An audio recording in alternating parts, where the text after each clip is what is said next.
پی آئی اے کی نجکاری میں بڑی پرابلمز آ رہی ہیں، کہاں پرابلم ہے، کس وجہ سے پرابلم ہے سر؟ میرا خیال ہے کہ پہلے دن سے غلط طریقے سے کی جا رہی ہے اور اس میں اس لیے پرابلمس آئے.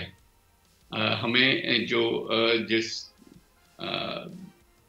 فائنینشیل ایڈوائزر اپوائنٹ ہوئے اس کی جو ٹرمز اینڈ کنڈیشنز تھیں وہ اس سے بہتر ہو سکتی تھیں، جو کہ جس کے مطابق اس کے بعد جتنا ایفرٹ ہونا تھا، اگر آپ نے ملک کے 4 لوگوں کو بلا کے انہی کے بیچ میں وہ بات کرنی تھی تو ان سے بیٹھ کے بات کر رہے تھے. پھر باہر کے فائنینشیل ایڈوائزر کی کیا ضرورت تھی؟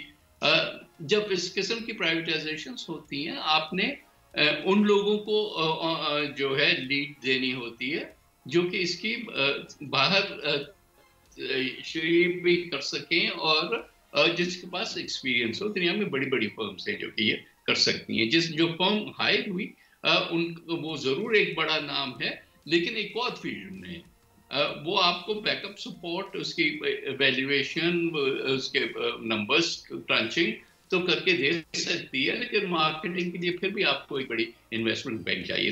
دوسرا یہ کہ جو معاہدہ ہوا اس میں انسینٹیو نہیں تھا اتنا بڑا کسی کو کے باہر جا کے محنت کر کے کریں، کیونکہ اگر آپ ریٹینر پہ زیادہ تر بیس کریں گے اور تھوڑا سا سکسیس فی دیں گے تو کوئی انسینٹیو یہ نہیں ہوتا. سبسکرائب کریں اور بیل دبائیں تاکہ کوئی خبر رہ نہ جائے.